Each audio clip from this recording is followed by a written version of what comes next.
j'espère que vous allez bien. Aujourd'hui on se retrouve pour ma deuxième vidéo un peu plus chill que des crimes.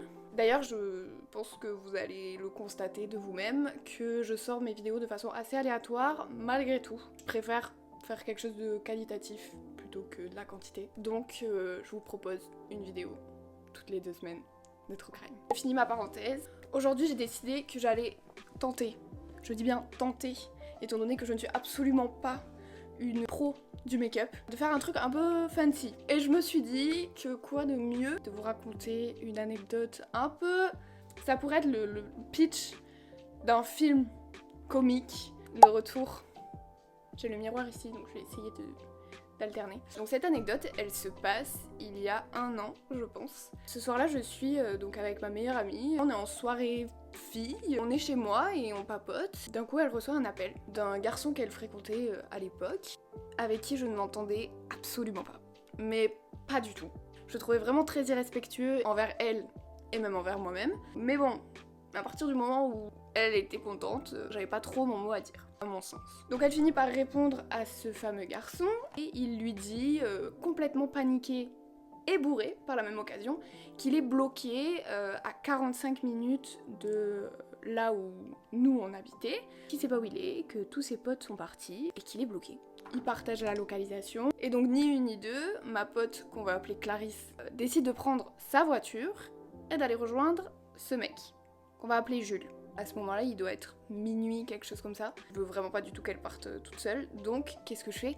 Je me joins évidemment à elle. On fait donc 45 minutes de route, dans des routes de campagne, hein. Un vrai plaisir. Il va y avoir la pluie, l'orage, bref, c'est vraiment... Tout nous indiquait qu'il fallait qu'on fasse demi-tour. On finit par arriver donc sur place. On voit qu'en effet, il y a potentiellement eu une fête. Jules nous dit qu'il faut absolument qu'on rentre dans le bâtiment parce qu'il n'a pas fini ses verres et qu'il veut absolument les finir.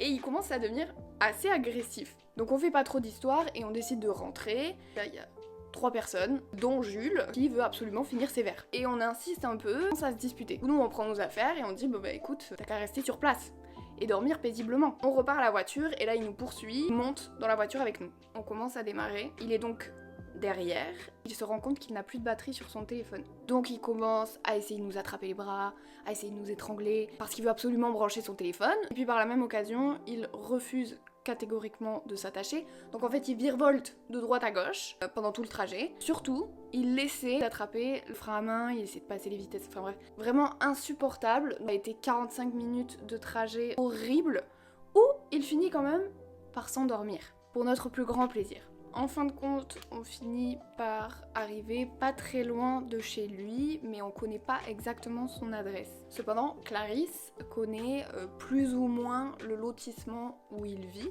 et c'est vraiment une impasse. Et donc on est bloqué. Donc on s'arrête, on dit à Jules de descendre, sauf qu'il ne veut pas descendre puisqu'on n'est pas devant chez lui et qu'il est incapable de nous indiquer son adresse, ou alors il avait juste pas envie. On commence de nouveau à se disputer, sauf que ça ne sert à rien. On essaie tant bien que mal avec Clarisse de le sortir de la voiture, on n'y arrive pas. On commence vraiment à s'énerver, rien n'y fait. Au bout d'un moment on finit par se dire on va appeler la police, c'est pire qu'une pustule. Il doit être à peu près 3h du matin à ce moment-là, donc là on commence à en avoir vraiment marre, et on sait plus trop quoi faire, je vous avoue. Clarisse et moi, on n'est pas des pros de muscu. Soulever un mec de 90 kilos.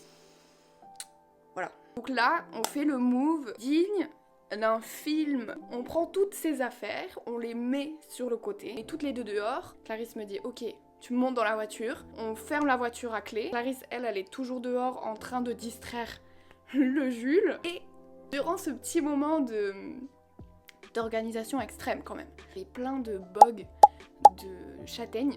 Donc j'en récupère un max, je mets à mes pieds. Une fois que Clarisse est enfin montée dans la voiture et qu'on a enfin réussi à mettre dehors le relou, je rappelle, on est dans une impasse, on ne peut que reculer. Donc pendant qu'on recule, je récupère mes bugs, j'ouvre ma fenêtre et je lance mes bugs sur Jules, qui ne comprend pas au début que c'est moi. Ça n'avait aucun sens.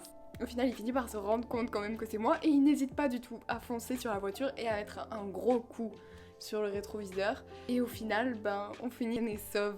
En vrai, j'en rigole aujourd'hui, mais c'est vrai que sur le moment, c'était pas du tout rigolo. J'ai presque fini Cette vidéo est complètement aléatoire. Tout comme la sortie de mes vidéos finalement.